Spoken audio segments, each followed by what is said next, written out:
Hi everyone, I'm back with chapter 3 of our book, What is the Declaration of Independence? I hope you're enjoying it and remembering a lot from our social studies. It seems like so long ago we did social studies, but we're back. So let's continue with chapter 3 and see what we learn here. This is chapter 3, Blood in Boston.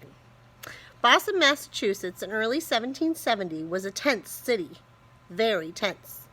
There were so many protests and gatherings that Great Britain sent hundreds of soldiers to the city to keep the peace. Instead, seeing so many soldiers in their streets only made Bostonians even angrier. In late February, a crowd gathered at the home of a British tax collector.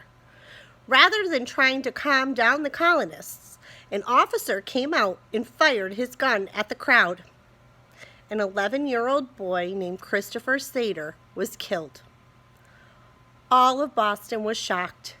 Even the royal governor of Massachusetts, a man chosen by the king, was outraged. A record number of Bostonians attended the boy's funeral. The sad event was as much a political protest as a time to mourn the death of a child. So they're kind of overreacting to some of the peaceful protests. And even though the man didn't try to kill an 11-year-old when he shot his gun, he did kill an 11-year-old, and that made the Boston people very, very upset.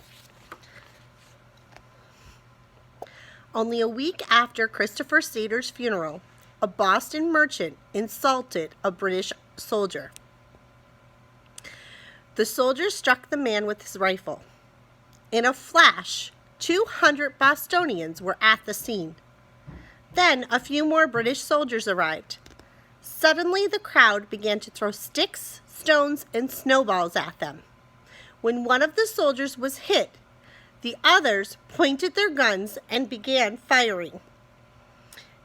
Now, the problem is that the people in the Boston people, the Bostonians, were throwing sticks, stones, and snowballs. None of them were armed at the time with any kind of gun. But the soldiers were. And when they were being attacked, they started shooting back.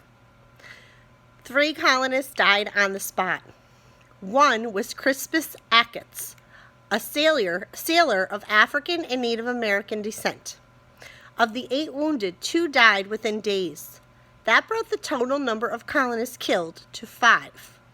The tragic incident quickly became known as the Boston Massacre, and it fueled the colonists' hatred of the British. News of the massacre spread quickly. There were more angry protests against the British in cities across the colonies. In Boston, the royal governor promised a full investigation of the murders. Even he knew that the British soldiers had gone too far. 8 British soldiers were brought to trial for the murders. It is safe to bet that they were among the most hated men in Boston. Probably many colonists hoped they would hang for their crimes. But the soldiers' lawyer was determined to see that they received a fair trial. Who was their lawyer? John Adams.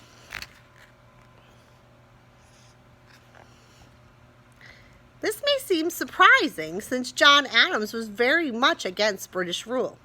And indeed, many Bostonians were angry with Adams for defending the British soldiers. But Adams felt that everyone deserved to be fairly represented in court. So he took the job even after getting death threats.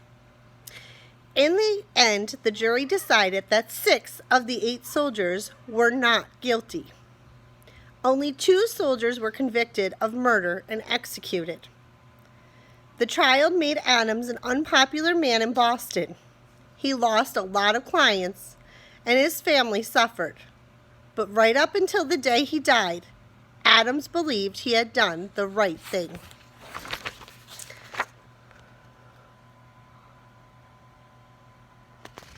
Okay, so in America, we believe that everyone should have a lawyer to defend them, and John Adams back then had that same belief. And even though he didn't agree with what they had done and he was against British rule of the colonies, he still stood up and defended the soldiers that had shot at the crowd during the Boston Massacre. And that is the end of chapter 3. That was a short one. So I'll be back with chapter 4 for tomorrow. If you can answer the questions down below in the Google Forms, just a couple quick questions. Again, I hope you're enjoying the book. Miss you all. Stay healthy and safe.